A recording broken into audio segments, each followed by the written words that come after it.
Good morning students. ਆਪਾਂ ਕਰ ਰਹੇ ਸੀਗੇ ਐਜੂਕੇਸ਼ਨ ਪੋਲਿਸੀ, ਤਾਂ ਜਿਹਦੇ ਵਿੱਚ ਆਪਾਂ ਕੀਤਾ ਸੀ ਕਿ ਐਜੂਕੇਸ਼ਨ ਪੋਲਿਸੀ ਹੁੰਦੀ ਕੀ ਹੈ, ਜਿਸ ਦੇ ਵਿੱਚ ਸਿੱਖਿਆ ਦੇ ਨਾਲ ਸੰਬੰਧਿਤ ਜਿਹੜੀਆਂ ਪੋਲਿਸੀਜ਼ ਸਿੱਖਿਆ ਦੇ ਵਿਕਾਸ ਦੇ ਲਈ, ਉਸ ਦੇ ਵਿਸਥਾਰ ਦੇ ਲਈ ਬਣਾਈਆਂ ਜਾਂਦੀਆਂ ਨੇ, ਤਾਂ ਉਹ ਐਜੂਕੇਸ਼ਨ ਪੋਲਿਸੀ ਹੈ। ਤਾਂ ਦੇਖੋ ਡਿਫਰੈਂਟ ਟਾਈਮ 'ਤੇ ਅਲੱਗ-ਅਲੱਗ ਜਿਹੜੇ ਕਮਿਸ਼ਨ ਨੇ ਉਹ ਇਸ ਐਜੂਕੇਸ਼ਨ ਪੋਲਿਸੀ ਦੇ ਵਿੱਚ ਹੋਣ ਦੇ ਵਿੱਚ ਆਏ। ਜਿਵੇਂ ਸਭ ਤੋਂ ਪਹਿਲਾਂ ਮੈਕਾਲੇ-ਮਿੰਟ ਆਇਆ, ਫਿਰ ਉਸ ਤੋਂ ਬਾਅਦ ਵੁੱਡ ਡਿਸਪੈਚ ਆਇਆ 1854 ਦੇ ਵਿੱਚ, ਅਤੇ ਜਿਹਨੂੰ ਐਜੂਕੇਸ਼ਨ ਸਿਸਟਮ ਦਾ ਜਿਹੜਾ ਅਸੀਂ ਮੈਗਨਾ ਕਾਰਟਾ ਕਹਿੰਦੇ ਹਾਂ। ਤਾਂ ਦੇਖੋ ਅਲੱਗ-ਅਲੱਗ ਸਮੇਂ 'ਤੇ ਅਲੱਗ-ਅਲੱਗ ਜਿਹੜੇ ਕਮਿਸ਼ਨਸ ਨੇ, ਪੋਲਿਸੀਜ਼ ਨੇ ਉਹ ਆਈਆਂ। ਜਿਵੇਂ ਆਪਾਂ ਮੁੱਖ ਤੌਰ 'ਤੇ 1986 ਦੇ ਵਿੱਚ ਆਪਣੀ ਐਜੂਕੇਸ਼ਨ ਪੋਲਿਸੀ, 1992 ਦੇ ਵਿੱਚ ਐਜੂਕੇਸ਼ਨ ਪੋਲਿਸੀ ਆਈ। ਤਾਂ ਜਿਹੜੀ ਅਜੋਕੇ ਸਮੇਂ ਦੇ ਵਿੱਚ ਹੁਣ ਜਿਹੜੀ ਆਈ ਹੈ 2020 ਦੇ ਵਿੱਚ ਨਿਊ ਐਜੂਕੇਸ਼ਨ ਪੋਲਿਸੀ ਹੋਈ ਹੈ। ਤਾਂ ਜਿਹਦੇ ਵਿੱਚ ਐਜੂਕੇਸ਼ਨ ਪੋਲਿਸੀ ਕੀ ਹੈ, ਜਿਸ ਦੇ ਵਿੱਚ ਸਿੱਖਿਆ ਦਾ ਜਿਹੜਾ ਸਟਰਕਚਰ ਹੈ ਉਸ ਨੂੰ ਮਤਲਬ ਕਿ ਉਸ ਦੇ ਵਿੱਚ ਸਭ ਕੁਛ ਪਲਾਨ ਕੀਤਾ ਗਿਆ ਜਾਂਦਾ ਹੈ ਕਿ ਕਿਸ ਤਰ੍ਹਾਂ ਇਸ ਸਿੱਖਿਆ ਨੀਤੀ ਹੈ ਜਿਹੜੀ ਉਹ ਕਿਸ ਤਰ੍ਹਾਂ ਅੱਗੇ ਲਾਗੂ ਹੋਊਗੀ। ਤਾਂ ਦੇਖੋ ਇਸ ਜਿਹੜੀ ਐਜੂਕੇਸ਼ਨ ਪੋਲਿਸੀ ਹੈ ਉਸ ਨੂੰ ਬਣਾਉਣ ਦੇ ਵਿੱਚ ਅਲੱਗ-ਅਲੱਗ ਤਰ੍ਹਾਂ ਦੀਆਂ ਜਿਹੜੀਆਂ ਏਜੰਸੀਜ਼ ਨੇ ਉਹ ਆਪਣਾ ਰੋਲ ਅਦਾ ਕਰਦੀਆਂ ਨੇ। ਤਾਂ ਆਪਾਂ ਇਹਨਾਂ ਦੇ ਵਿੱਚੋਂ ਕਰਨਾ ਹੈ role of MHRD, NCERT and NASSCOM। ਤਾਂ ਆਪਾਂ ਸਭ ਤੋਂ ਪਹਿਲਾਂ ਕਰਦੇ ਹਾਂ ਕਿ ਇੱਕ ਪੋਲਿਸੀ ਹੈ ਜਿਹੜੀ ਉਹ ਕੀ ਹੁੰਦੀ ਹੈ। ਤਾਂ ਪੋਲਿਸੀ ਵਿੱਚ ਉਹ ਹੁੰਦੀ ਹੈ ਜਿਹਦੇ ਵਿੱਚ ਕੀ ਹੈ, ਜਿਹੜੇ ਸਾਡੇ ਦੇਸ਼ ਦੇ ਲੋਕਾਂ ਦੇ ਕਲਿਆਣ ਦੇ ਜਿਹੜੇ ਉਦੇਸ਼ ਨੇ, ਦੇਸ਼ ਦੇ ਜਿਹੜੇ ਲੋਕ ਨੇ ਉਹਨਾਂ ਦੇ ਕਲਿਆਣ ਦੇ ਲਈ ਜਿਹੜੇ ਉਦੇਸ਼ ਨੇ ਉਸ ਦੇ ਵਿੱਚ ਸ਼ਾਮਲ ਕੀਤੇ ਜਾਂਦੇ ਨੇਗੇ। ਤਾਂ ਇਸ ਨੀਤੀ ਨੂੰ ਜਿਹੜੀ ਐਜੂਕੇਸ਼ਨ ਪੋਲਿਸੀ ਹੈ, ਇਸ ਨੀਤੀ ਦਾ ਮੁੱਖ ਉਦੇਸ਼ ਕੀ ਹੈ ਕਿ ਸਿੱਖਿਆ ਦੇ ਵਿੱਚ ਸੁਧਾਰ ਕਰਨਾ। ਤਾਂ ਅਲੱਗ-ਅਲੱਗ ਤਰ੍ਹਾਂ ਦੀਆਂ ਨੀਤੀਆਂ ਨੇ ਜਿਹੜੀਆਂ ਉਹ ਹੋਂਦ ਦੇ ਵਿੱਚ ਆਉਂਦੀਆਂ ਨੇ। ਤਾਂ ਜਿਸ ਦਾ ਮੁੱਖ ਉਦੇਸ਼ ਕੀ ਹੁੰਦਾ ਹੈ ਕਿ ਸਮਾਜ ਦੇ ਲੋਕਾਂ ਦਾ ਭਲਾ ਕਰਨਾ। ਤਾਂ ਇਸ ਦੇ ਵਿੱਚ ਚੰਗੀ ਸਿਹਤ ਦੇ ਲਈ ਨੀਤੀ ਹੈ, ਉੱਚੀਆਂ ਵਿੱਦਿਅਕ ਪ੍ਰਾਪਤੀਆਂ ਲਈ ਨੀਤੀਆਂ ਨੇ, ਉੱਚੀ ਆਰਥਿਕ ਜਿਹੜੀ ਸਥਿਤੀ ਹੈ ਉਸ ਨੂੰ ਮਜ਼ਬੂਤ ਬਣਾਉਣ ਦੇ ਲਈ ਜਿਹੜੀ ਨੀਤੀ ਹੈ। ਤਾਂ ਆਪਾਂ ਕਰਨਾ ਪੋਲਿਸੀ ਫਾਰਮੂਲੇਸ਼ਨ, ਕਿ ਸਿੱਖਿਆ ਨੀਤੀ ਦਾ ਨਿਰਮਾਣ ਜਾਂ ਵਿਕਾਸ ਇੱਕ ਗਤੀਸ਼ੀਲ ਪ੍ਰਕਿਰਿਆ ਹੈ ਜਿਸ ਵਿੱਚ ਇੱਕ ਰਾਸ਼ਟਰ ਆਪਣੀ ਸਾਰੀ ਸਮਰੱਥਾ ਹੈ ਜਿਹੜੀ ਝੋਕ ਦਿੰਦਾ ਹੈ ਅਤੇ ਖੇਤਰੀ, ਸਥਾਨਕ ਅਤੇ ਇੱਥੋਂ ਤੱਕ ਕਿ ਸੰਸਥਾਗਤ ਏਜੰਸੀਆਂ ਅਤੇ ਕਾਰਜ ਪ੍ਰਣਾਲੀ ਦੀ ਵੀ ਵਰਤੋਂ ਕਰਦਾ ਹੈ। ਤਾਂ ਨੀਤੀ ਕੀ ਹੈ, ਜਿਸ ਦੇ ਵਿੱਚ ਕੀ ਹੈ ਸਾਡੀ ਸਿੱਖਿਆ ਨਾਲ ਸੰਬੰਧਿਤ, ਸਿੱਖਿਆ ਦੇ ਵਿਕਾਸ ਨਾਲ ਸੰਬੰਧਿਤ ਜਿਹੜੀਆਂ ਨੀਤੀਆਂ ਨੇ ਉਹਨਾਂ ਦਾ ਨਿਰਮਾਣ ਕੀਤਾ ਜਾਂਦਾ ਹੈ। ਤਾਂ ਇਸ ਸਿੱਖਿਆ ਨੀਤੀ ਨੂੰ ਬਣਾਉਣ ਦੇ ਵਿੱਚ ਅਲੱਗ-ਅਲੱਗ ਜਿਹੜੀਆਂ ਏਜੰਸੀਜ਼ ਨੇ ਉਹ ਆਪਣਾ ਵੱਖਰਾ ਜਿਹੜਾ ਰੋਲ ਹੈ ਉਹ ਅਦਾ ਕਰਦੀਆਂ ਨੇ।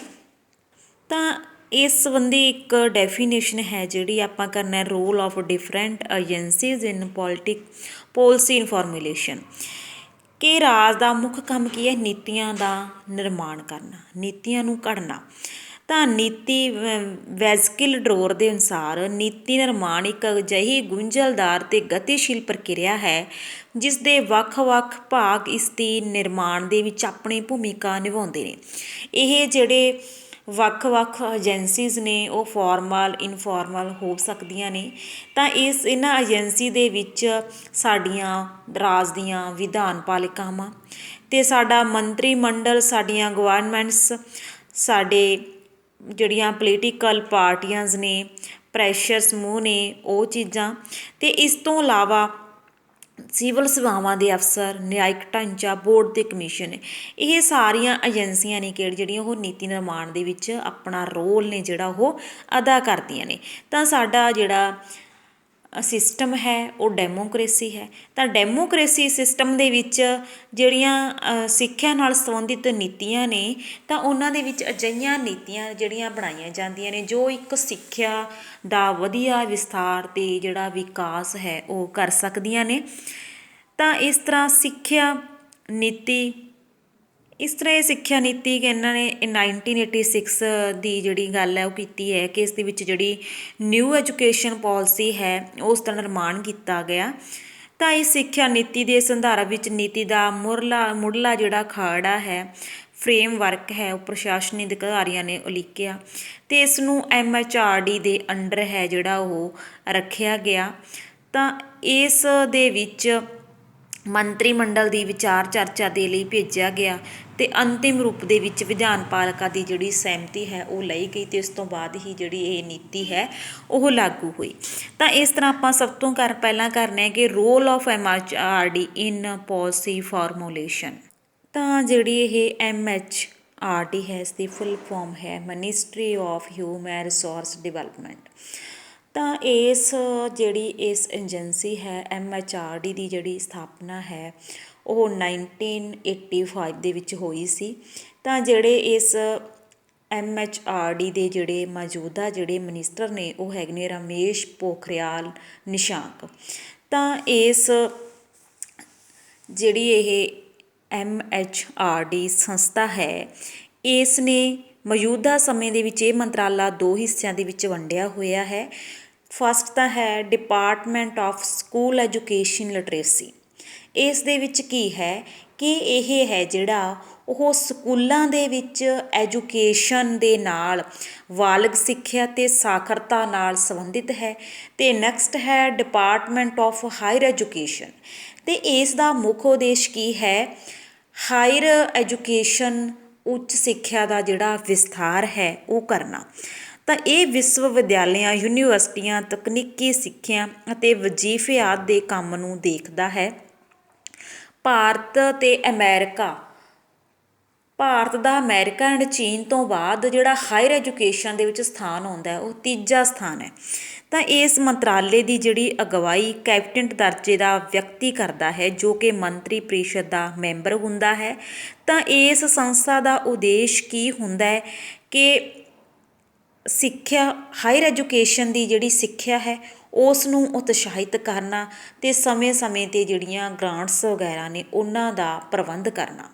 ਤਾਂ ਇਸ ਦੇ ਕੁਝ ਕੁ ਜਿਹੜੇ ਰੋਲ ਨੇ ਉਹ ਨੇ ਸਭ ਤੋਂ ਪਹਿਲਾਂ ਹੈਗੇ ਨੇ ਮੇਨ ਓਬਜੈਕਟਿਵ। ਤਾਂ MHRD ਦਾ ਜਿਹੜਾ ਮੁੱਖ ਉਦੇਸ਼ ਕੀ ਹੈ ਉਹ ਐਜੂਕੇਸ਼ਨ ਪਾਲਿਸੀ ਦਾ ਨਿਰਮਾਣ ਕਰਨਾ ਅਤੇ ਇਸ ਨੂੰ ਲਾਗੂ ਕਰਨਾ ਸਹੀ ਅਰਥਾਂ ਦੇ ਵਿੱਚ ਲਾਗੂ ਕਰਵਾਉਣਾ। ਨੈਕਸਟ ਹੈਗਾ ਡਿਵੈਲਪਮੈਂਟ ਆਫ ਹਾਇਰ ਐਜੂਕੇਸ਼ਨ।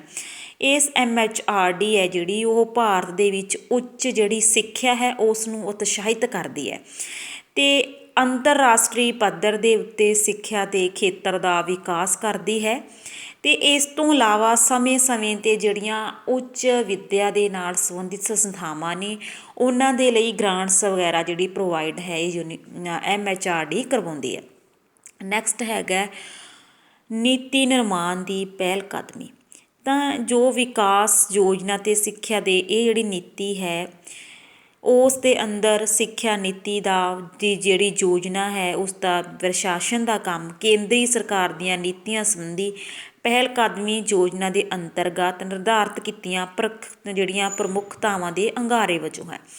ਜਿਵੇਂ ਕਿ ਜਿਹੜੀਆਂ 1968 ਦੇ ਵਿੱਚ ਜਾਂ 1986 ਦੇ ਵਿੱਚ ਜਿਹੜੀਆਂ ਐਜੂਕੇਸ਼ਨ ਪਾਲਿਸੀਜ਼ ਨੇ ਉਹ ਆਈਆਂ ਸੀ ਅਤੇ ਉਹਨਾਂ ਦੀ ਜਿਹੜੀ ਰਣਨੀਤੀ ਤਿਆਰ ਕਰਨੀ ਅਤੇ ਕਿਸ ਤਰ੍ਹਾਂ ਇਹਨਾਂ ਜਿਹੜੀਆਂ ਐਜੂਕੇਸ਼ਨ ਪਾਲਿਸੀਜ਼ ਨੇ ਉਹਨਾਂ ਦਾ ਕੀ ਉਦੇਸ਼ ਸੀਗਾ ਇਹ ਸਾਰਾ ਕੁਛ ਕੀ ਹੈ ਇਸ ਦੇ ਵਿੱਚ ਸ਼ਾਮਲ ਹੈ।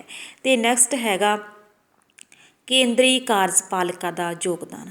ਕਹਿੰਦੇ ਕੋਈ ਵੀ ਜਿਹੜੀ ਸਿੱਖਿਆ ਨੀਤੀ ਹੈ ਉਸ ਦੇ ਨਿਰਮਾਣ ਕਰਨ ਦੇ ਵਿੱਚ ਉਸ ਰਾਜ ਅਤੇ ਸੈਂਟਰ ਦੀ ਜਿਹੜੀ ਕੇਂਦਰੀ ਕਾਰਜਪਾਲਿਕਾ ਹੈ ਉਸ ਦਾ ਇੱਕ ਵੱਖ ਜਿਹੜਾ ਯੋਗਦਾਨ ਹੈ ਉਹ ਮੇਨ ਹੁੰਦਾ ਹੈ। ਨੈਕਸਟ ਹੈਗਾ ਰਾਜ ਨੂੰ ਦਿਸ਼ਾ ਨਿਰਦੇਸ਼ ਦੇਣੇ ਐਂਡ ਅਗਵਾਈ ਦੇਣੀ। ਤਾਂ MHRD ਹੈ ਜਿਹੜੀ ਉਹ ਰਾਜ ਨੂੰ ਕੇਂਦਰ ਸਰਕਾਰ ਦੁਆਰਾ ਭਾਵ ਕਿ ਜਿਹੜੀ ਸਾਡੀ ਐਜੂਕੇਸ਼ਨ ਪਾਲਿਸੀਜ਼ ਹੈ ਉਹ ਕੀ ਹੈ ਸੈਂਟਰ ਸਰਕਾਰ ਦੁਆਰਾ ਬਣਾਈ ਜਾਂਦੀ ਹੈ। ਅਤੇ ਜਿਹੜਾ ਇਹ ਆਦੇਸ਼ ਹੈ ਇਹ ਸੈਂਟਰ ਸਰਕਾਰ ਵੱਲੋਂ ਜਿਹੜੀਆਂ ਸਾਡੀਆਂ ਸਟੇਟਸ ਗਵਰਨਮੈਂਟਸ ਹੁੰਦੀਆਂ ਨੇਗੀਆਂ ਉਹਨਾਂ ਨੂੰ ਦਿੱਤਾ ਜਾਂਦਾ ਹੈ ਕਿ ਇਹ ਜਿਹੜੀ ਨੀਤੀ ਹੈ ਉਹ ਲਾਗੂ ਕਰਨੀ ਹੈ। ਤਾਂ ਸਾਡੇ ਜਿਹੜਾ ਦੇਸ਼ ਦਾ ਸੰਘਾਤਮਕ ਢਾਂਚਾ ਫੈਡਰਲ ਸਿਸਟਮ ਇਸ ਦਾ ਭਾਵ ਕੀ ਹੈ ਕਿ ਸਾਡੇ ਇੰਡੀਆ ਦੇ ਵਿੱਚ 2 ਤਰ੍ਹਾਂ ਦੀਆਂ ਜਿਹੜੀਆਂ ਗਵਰਨਮੈਂਟਸ ਨੇ ਉਹ ਪਾਈਆਂ ਜਾਂਦੀਆਂ ਨੇ ਅਤੇ ਇੱਕ ਹੈ ਸੈਂਟਰ ਸਰਕਾਰ ਅਤੇ ਦੂਸਰੀ ਜਿਹੜੀ ਅਲੱਗ ਜਿਹੜੇ ਸਾਡੇ ਸਟੇਟਸ ਨੇ ਉਹਨਾਂ ਦੀਆਂ ਗਵਰਨਮੈਂਟਸ। ਤਾਂ ਇਸ ਤਰ੍ਹਾਂ ਜਿਹੜੀ ਸਿੱਖਿਆ ਨੀਤੀ ਹੈ ਉਹ ਕੇਂਦਰੀ ਜਿਹੜੀ ਸਰਕਾਰ ਹੈ, ਸੈਂਟਰਸ ਗਵਰਨਮੈਂਟ ਹੈ, ਉਹਨਾਂ ਵੱਲੋਂ ਬਣਾਈ ਜਾਂਦੀ ਹੈ ਅਤੇ ਉਹਨਾਂ ਦੁਆਰਾ ਜਿਹੜਾ ਇਹ ਆਦੇਸ਼ ਹੈ ਉਹ ਜਿਹੜੀਆਂ ਸਾਡੀਆਂ ਰਾਜ ਦੀਆਂ ਸਰਕਾਰਾਂ ਨੇ ਉਹਨਾਂ ਨੂੰ ਦਿੱਤੇ ਜਾਂਦੇ ਨੇ। ਅਤੇ ਇਸ ਤੋਂ ਇਲਾਵਾ ਅਲੱਗ-ਅਲੱਗ ਤਰ੍ਹਾਂ ਦੀ ਜਿਹੜੀ ਆਰਥਿਕ ਸਹਾਇਤਾ ਹੈ ਉਹ ਵੀ ਜਿਹੜੀ ਸੈਂਟਰ ਸਰਕਾਰ ਵੱਲੋਂ ਰਾਜ ਦੀਆਂ ਜਿਹੜੀਆਂ ਗਵਰਨਮੈਂਟਸ ਨੇ ਉਹਨਾਂ ਨੂੰ ਦਿੱਤੀ ਜਾਂਦੀ ਹੈ। ਨੈਕਸਟ ਹੈਗਾ ਕੇਵ ਦੀ ਭੂਮਿਕਾ। ਇਸ ਦੀ ਫੁੱਲ ਫੋਰਮ ਹੈ central advisory board of education. ਜਿਹੜੀ ਇਹ ਕੇਵ ਹੈ ਇਹ ਸਿੱਖਿਆ ਸਲਾਹਕਾਰ ਬੋਰਡ ਦੇ ਰੂਪ ਦੇ ਵਿੱਚ ਕੰਮ ਕਰਦੀ ਹੈ। ਤਾਂ ਕਹਿੰਦੇ ਇਸ ਦੀ ਸਥਾਪਨਾ ਸੀ ਜਿਹੜੀ ਉਹ 1920 ਦੇ ਵਿੱਚ ਹੋਈ ਸੀ, ਫਿਰ 1923 ਦੇ ਵਿੱਚ ਇਸ ਨੂੰ ਭੰਗ ਕਰ ਦਿੱਤਾ ਸੀ ਅਤੇ ਦੁਬਾਰਾ ਇਸ ਨੂੰ 1935 ਦੇ ਵਿੱਚ ਇਹ ਦੁਬਾਰਾ ਇਸ ਦੀ ਸਥਾਪਨਾ ਹੋਈ, ਮੁੜ ਸਰਜੀਤ ਹੋਇਆ ਇਹਨੂੰ ਸਥਾਪਨਾ ਹੋਈ ਅਤੇ 1994 ਤੱਕ ਇਹ ਮੁੜ ਹੋਣ ਦੇ ਵਿੱਚ ਰਹੀ।